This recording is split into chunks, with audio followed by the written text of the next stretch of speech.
Which brings us to the big question, number 3. Why are we? Who invented humans, and why? As persons, what limits and opportunities do we face?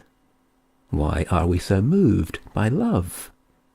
And what's love got to do with it? One thing's for sure, in a skeptical scientific age, fairy tales and barbaric myths will no longer do.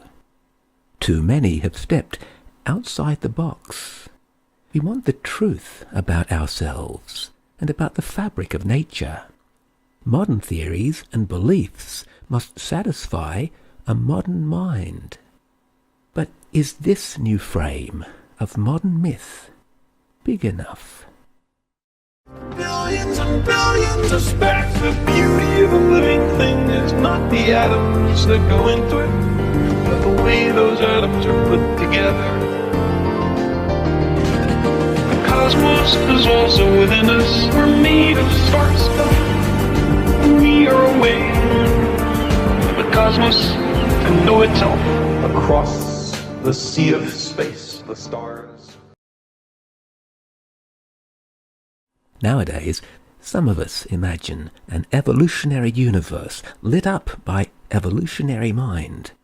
Others still dream of going to some safe and happy place, while for others, logic dictates that the universe will simply grow cold and die.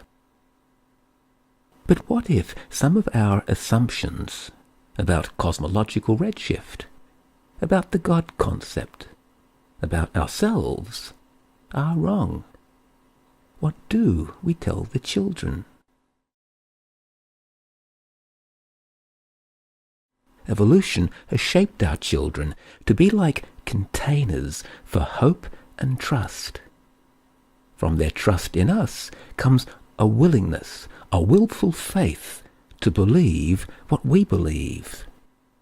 And from this faith comes a personal thing, assurance.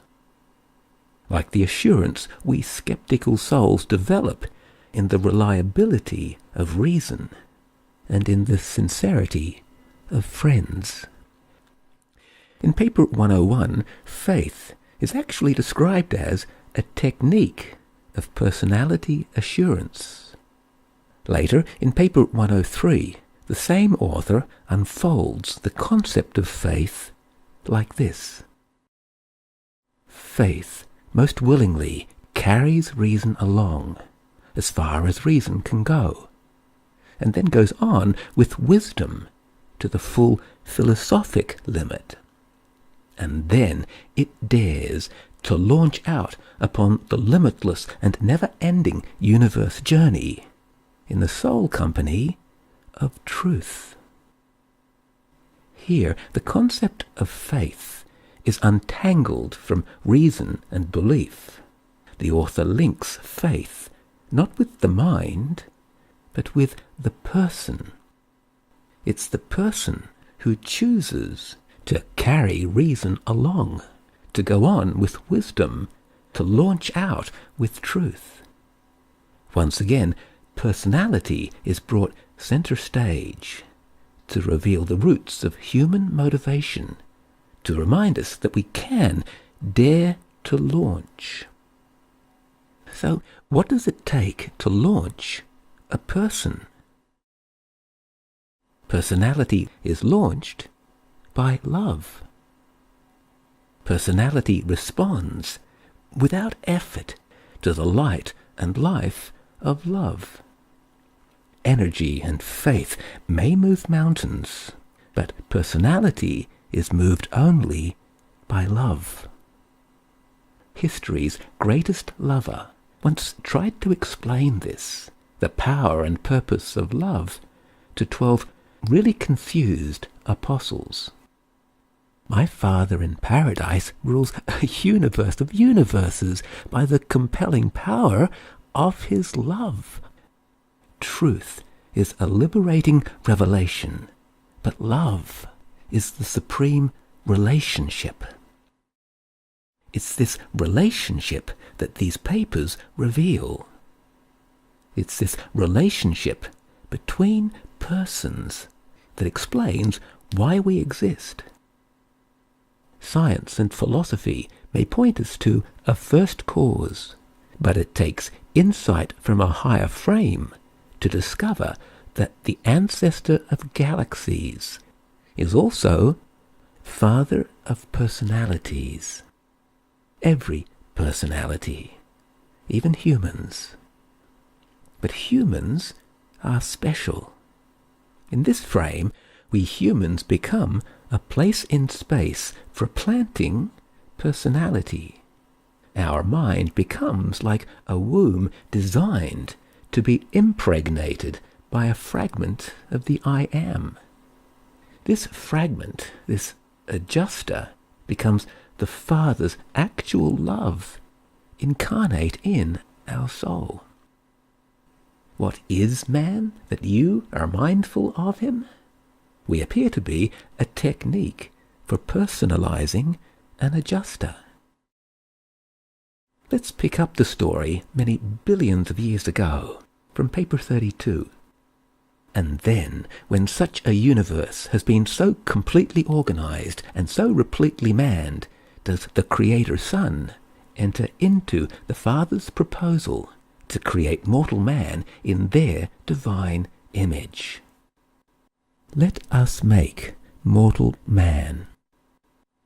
This ancient command, echoing from the foundations of Judaism, Christianity, Islam. At last we can make sense of what it really means.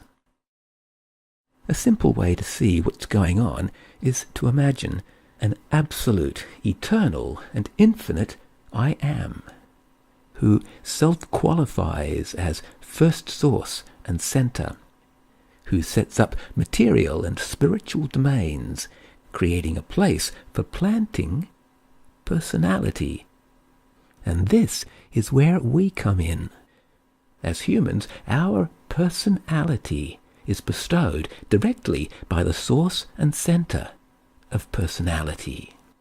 We're not only made in his image, we're made of his very stuff, the stuff that motivates and integrates all else. Personality. But wait, there's more. Remember those mysterious fragments of divine presence, the adjusters? They come from way back here, upstream of where reality was divided up.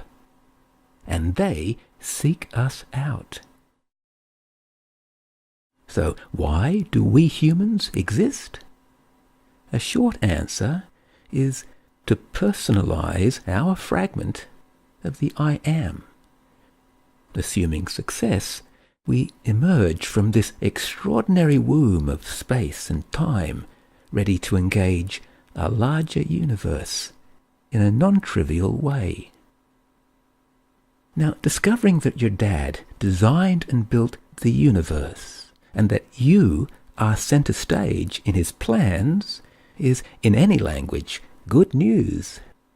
In fact, this is the same good news that Jesus once tried to deliver.